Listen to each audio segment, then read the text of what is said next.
بسم اللہ الرحمن الرحیم. محترم خواتین و حضرات، پروگرام الف میں خوش آمدید. میں ہوں آپ کا میزبان انیق احمد. خواتین و حضرات، پروگرام الف میں ہم اپنے عہد کے سماجی، سیاسی اور مذہبی موضوعات پر گفتگو کرتے ہیں، ان موضوعات پر کہ جن پر بات کرتے ہوئے ہم عام طور پر ہچکچاتے ہیں.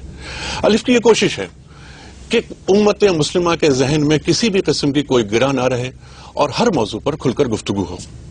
آج ہمارا موضوع ہے اسلام میں فرقہ واریت، اسباب، نتائج اور سد باب.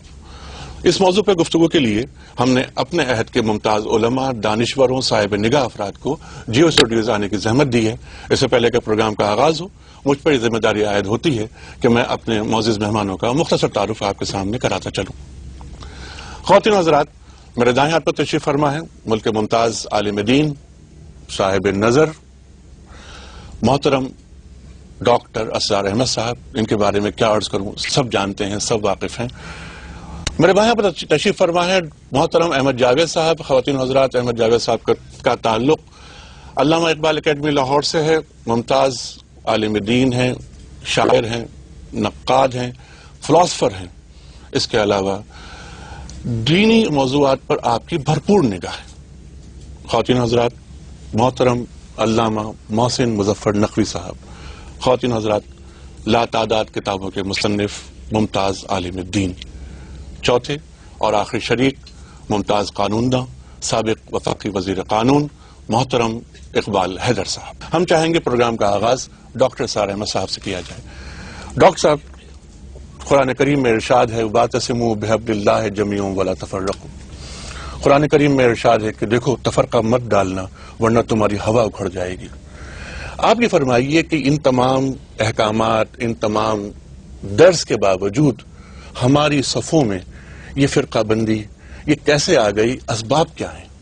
یہ جو فرقہ واریت ہمارے ہاں خاص طور پر زمانہ ماضی قریب میں بہت شدت اختیار کر گئی ہے، اس کے اسباب ویسے تو بہت سے ہیں، لیکن میرے نزدیک جو الاسباب ہے، تمام اسباب کی جڑ اور ماں، وہ ہمارا قرآن سے دوری اختیار کر لینا ہے. لیکن سوال یہ پیدا ہوتا ہے کہ اس امت میں قرآن سے دوری کیوں پیدا ہوئی؟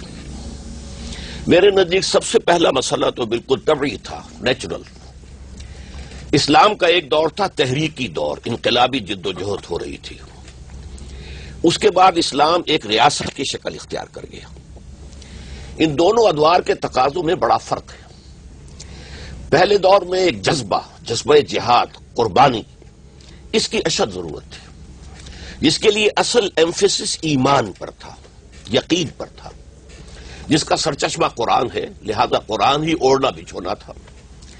ریاست کے دور میں آنے کے بعد اصل مسئلہ قانون کا بن گیا، اور قانون ظاہر بات ہے کہ اس کا بڑا حصہ جو ہے اسلامی قانون کا، قرآن مجید کا تو شاید ایک پارے کے برابر بھی وہ اتنا نہ بنے آیات کے جن سے احکام اخذ کیے گئے. لیکن اصل جو body of rules and regulations آئی ہیں وہ حدیث اور پھر اس کے اندر مرتب ہونے والی فقہ. تو ریاست کے دور میں آ کر حدیث اور فقہ پر جو توجہ ہے مرکوز ہو گئی، قرآن کچھ بیک گراؤنڈ میں فیس ہوا. تیسرے مرحلے میں جب اسلام نے بقول علامہ اقبال امپیریلزم کا دور کا آغاز ہوا، اب یہ ملوکیت تھی، چاہے وہ بنو امیہ کی خلافت کہلاتی ہو اور چاہے وہ بنو عباس کی اور چاہے پھر آل عثمان کی، یہ سب ملوکیت تھی. اور علامہ اقبال نے اپنے خطبے میں اسے عرب امپیریلزم سے تعبیر کیا. اب آ کر حکومت کی طرف سے باضابطہ کوشش ہوئی کہ قرآن کو پیچھے ڈال دیا جائے، اس لیے کہ قرآن مستکبرین کی جو مذمت کرتا ہے، مترفین کی جو مذمت کرتا ہے، سرمایہ داری کی جو مذمت کرتا ہے، ظاہر بات ہے کہ وہ حکمران طبقے کو پسند نہیں تھا کہ قرآن کی یہ تعلیمات عوام میں ہوں.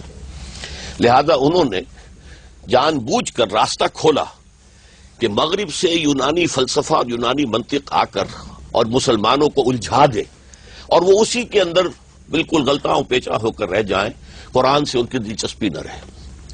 چوتھے یہ کہ جب عالم عجم جو ہے وہ اسلام میں آیا تو ظاہر بات ہے کہ اس کی زبان عربی تو نہیں بنی، اگرچہ مغرب کی طرف اسلام گیا ہے تو اس نے ساری زبانوں کو ختم کر دیا اور عربی ہی افریقہ کے شمالی حصے کی سب کی زبان بن گئی. مشرق کی طرف چلا ہے تو ایران میں موجود تھا، ایران کی زبان، فلسفہ، ادب، اس کی شاندار تاریخ تھی، لہذا عربی وہاں پر گین نہیں کر سکی گراؤنڈ. اور اس سے آگے معاملہ بھی جو چلا ہے تو آپ کو معلوم ہے کہ فارسی ہی اصل زبان رہی ہے ہندوستان میں بھی. قرآن مجید پھر عوام کے لیے نہیں رہا، اس کا مصرف یہ ہو گیا کہ پڑھو اور ثواب حاصل کر لو یا ایصال ثواب کر دو، اللہ اللہ اور خیر صلی اللہ.